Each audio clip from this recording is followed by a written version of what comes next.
Are you curious about the most dangerous criminal organization in Europe? This group is known for its brutality and ruthlessness, and it has the potential to harm society. In this video, we'll be exploring the Calawago organization, which is made up of the notorious motorcycle gang and the Crips from The Hague. Stick around until the end to learn about the story of Tony De Gea, a member of the Calawago who found himself in a dangerous situation and had to go into hiding to protect himself. Join us as we delve into the dark and dangerous world of the Calawago organization. It is well known that murder is a frequent strategy used by criminals to keep hold of power and control over their domains. The truth is that almost every significant criminal organization has been involved in at least one homicide, whether it was because of a breach of trust or because the target had cooperated with law enforcement. Who is responsible for these heinous crimes is the obvious question. Young and impressionable boys are frequently seduced by the promise of quick money and do not yet understand the long-term repercussions of their actions. As an alternative, it might be a hired hitman who is driven by feelings of rage and a need for vengeance. A new organization called Calawago was created in 2016 when the Crips from The Hague and the Trailer Trash Motorcycle Club merged. The majority of the group's members were Surinamese young men and people who lived in trailer parks. Calawago started operating in 2017 after its leader, Delano R., got in touch with notorious criminal Ridwan Taghi. Delano executed a free kill for Taghi because he wanted to show off, as Taghi paid an average of 70,000 euros for each murder. This was only the start of their relationship.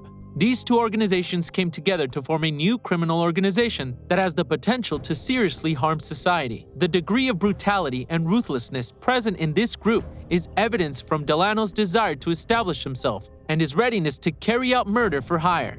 It is crucial to understand that murder is a crime with victims, the families and communities of the affected. It has a long-lasting effect. In order to bring these criminals to justice and avert further tragedies, law enforcement agencies put forth unrelenting efforts.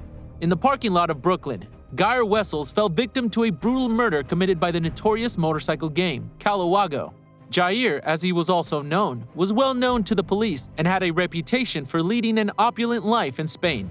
But when he got back to the Netherlands in early July to see his daughter perform, he was mercilessly shot and killed in the parking lot on a bright day. Witnesses saw a man approach Jair, shoot him multiple times, and then drive off in a black car. Shortly after being admitted to the hospital, Jair passed away despite efforts at resuscitation. Tony De Gea, a member of Calawago and the driver of the getaway car, was one of the murderers who took part in the killing of Jair. The two left the crime scene after the murder, intending to set the first getaway car ablaze. They were confronted by a witness who was nearby, but they were unable to light the gasoline they had poured on the car. They made the decision to give up their strategy and leave the area as a result. The murder weapons were among the many pieces of evidence discovered by the police during their quick investigation, along with the shooter's DNA. The shooter's identity was being sought by the police, as the perpetrators remained at large.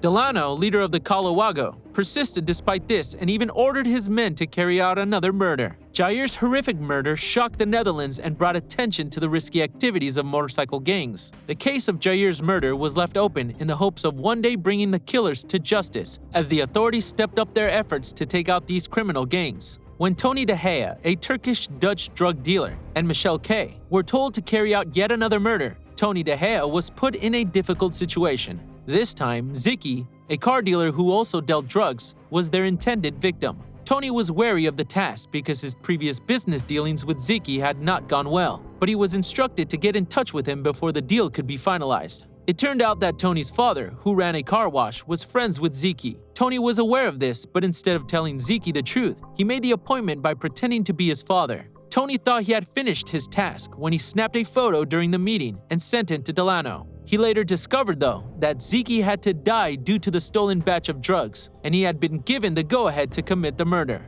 Delano's directives made Tony feel betrayed, and he started to stall by sending phony reconnaissance images of street signs. Delano threatened Tony repeatedly until he lost it under the weight of his growing impatience. Tony ultimately made the decision to hide out because he realized that running would not help him, because there was ample evidence in the car that did not burn and that would lead to his capture.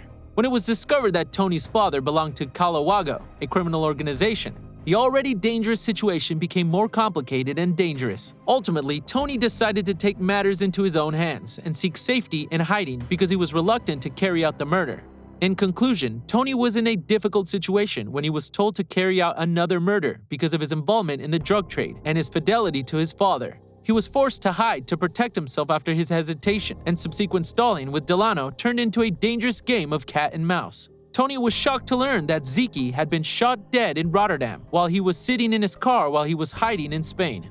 Later, it was claimed that a motorist discovered Zeki's lifeless body inside his car and immediately called police. Zeki had told a person he knew before the murder that he was scheduled to rent a car. It was believed that Gregor Delano's right-hand man had given the order to carry out the killing, which was said to have been requested by a Turkish drug baron who was friendly with Delano. Meanwhile, Tony had fled to Spain to escape both Delano and the Dutch police. But he knew that even there, he was not entirely safe. He was particularly worried about the safety of his family, and he realized that now that Delano knew he had fled, his family would be at greater risk. Despite the danger, Tony knew he had to keep a low profile and avoid drawing attention to himself. However, Tony's hiding place was eventually discovered, and the Spanish police were informed of his whereabouts. They were also provided with information about Tony's activities, which prompted them to take swift action. They began to closely monitor the apartment complex where Tony was staying, deploying several observation teams to keep a close eye on him 24 hours a day. They even took a photograph of Tony and his father and alerted the Dutch police to his location.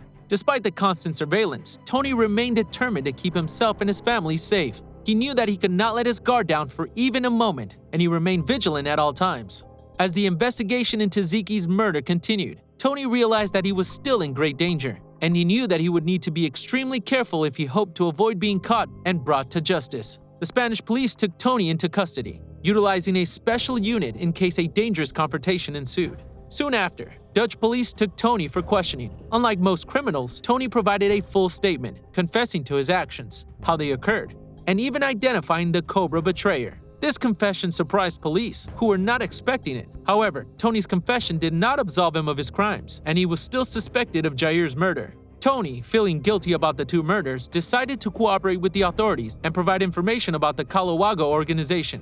He hoped that by doing so, he and his family would receive protection. He knew that he would be going to jail regardless, and that if he ever was released, he could still be in danger from those who wanted to punish him for refusing Delano's orders. In 6 months, the murder cartel committed 6 murders and attempted 10 others, illustrating the grave consequences of the criminal world. 21 suspects are currently on trial for their roles in the offenses. 4 defendants have been sentenced to life imprisonment, while 14 others have received prison sentences ranging from 1 to 30 years. 3 men were acquitted. The case, known as the Iris investigation, is one of the largest and most discussed investigations in the Netherlands, highlighting the destructive power of organized crime. As we come to the end of this video, it's important to reflect on the shocking and disturbing reality of the dangerous macro-mafia cartels in Europe. The stories we've shared today are just a few examples of the brutality and violence that these criminal organizations are capable of. The consequences of their actions rippled through families and communities, leaving a lasting impact. It's crucial that we continue to support law enforcement agencies and their efforts to bring these criminals to justice. We must also work towards creating opportunities for young people to pursue legitimate paths towards success and wealth, so that they don't fall prey to the seductive promises of quick money and power. Thank you for watching, and please don't forget to like, share, and subscribe to our channel for more informative content.